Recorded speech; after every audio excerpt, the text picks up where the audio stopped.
In every year, they manage to release movies that are simply so bad, yes, so horrendously bad that they never should have been released in the first place, like Operation Fortune from 2023 or the second Joker movie. This also applies to the movie called Outcome, released a couple of days ago by Apple TV Plus, because this movie is really potentially one of the worst movies in 2026. If we start with the plot, it is dead fit, and it is about Keanu Reeves playing this famous movie star called Reef Hawk. That is on a mission to apologize to people he has done bad in his life.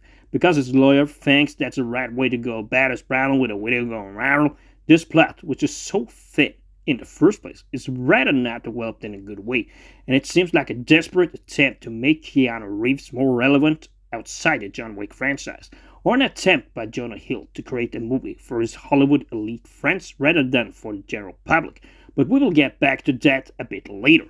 The movie, furthermore, has a super political agenda for the left side, fueling the Hollywood weird franchise, as we have talked about for a long time, and it does not matter who acts in this movie, whether it is Keanu Reeves, Jonah Hill, or Cameron Diaz, and this actor playing the gay guy. 3 out of 4 here will look like a pretty good cast, but the actors in the movie just seem programmed to act in this bizarre, strange way, even though also Keanu Reeves seems kinda the same as he does in the John Wick movie. He finds himself in a movie that never should have been made, and Jonah Hill should lay off making movies once again after this battle job of a disaster.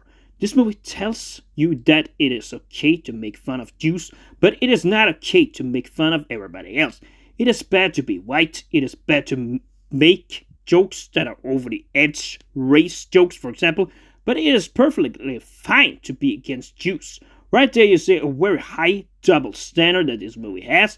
In a way, easier explanation, you could just say that it is the typical comedy movie that shows why comedy movies, as we now has it, has gone straight down to hell.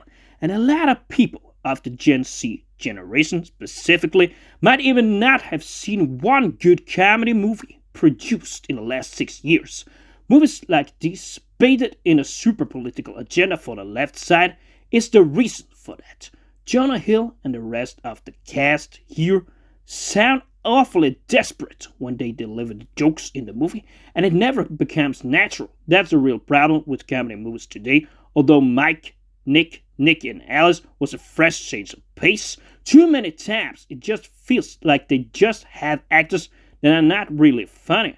Although the reason here is more that they have burned the cast and not used them in the right way.